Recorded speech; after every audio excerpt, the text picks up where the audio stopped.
Welcome to Gujarat International Financial Tec-City or GIFT-City, which is considered as one of the major infrastructure development projects in Gujarat. A joint venture between the Gujarat government and IL&FS, GIFT-City promises to be India's first smart city and the only international financial service center hosting Indian and multinational financial conglomerates and stock exchanges along with commercial and residential spaces.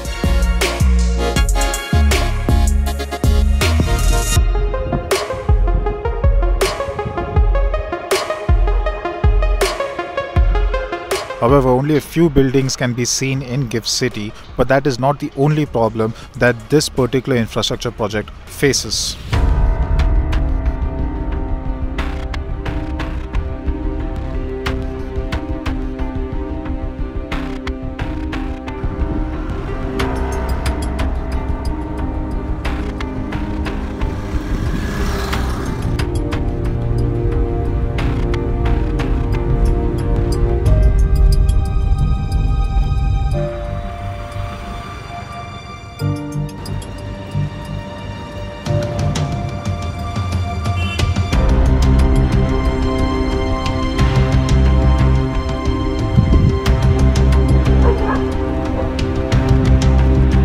GIFT's own latest figure of how much development right they have sold is 16 million square feet. They have been generally selling the space at 5,000 rupees per square foot, and that would mean 8,000 crores of revenues. On that 8,000 crore revenues, I anticipate at least 25%, and that's a very low figure, would be land related profit. That's 2,000 crores, which they have not yet paid.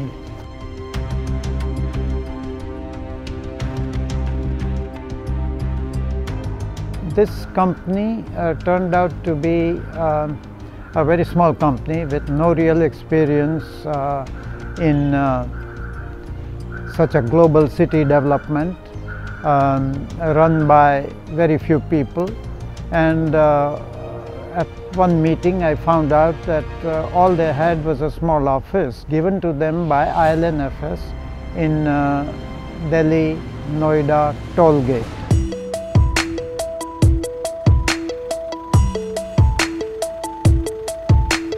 Right from the first year onwards, I asked how come this contract is given to them for architectural and engineering services for the entire city development. That's a major contract, and that could have meant anywhere between 12 to 1,500 crores of rupees in fees. Obviously, it required a certain process, things like competitive bidding process and all that. Turns out no such thing was done.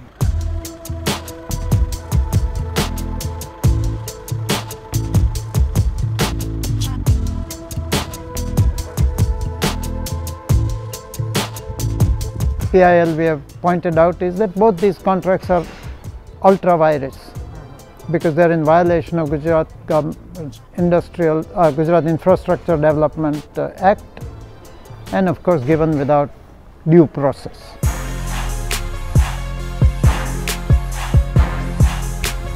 The worst was this meeting where I recommended all these basic suggestions to improve the governance and get the financials in shape.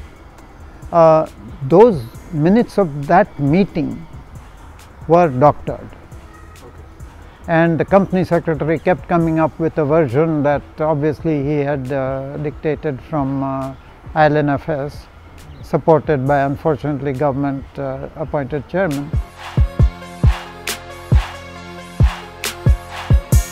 Which is why they have been avoiding the CAG and the RTI Act.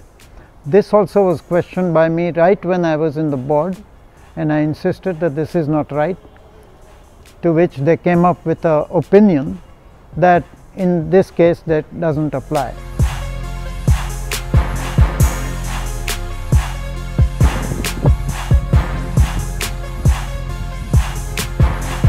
And one way it would be covered up is by taking over the GIFT project from IL&FS to the government, which by itself is the correct thing. I support that it should be a government project, because IL&FS name is a hindrance and all their irregularities should be corrected.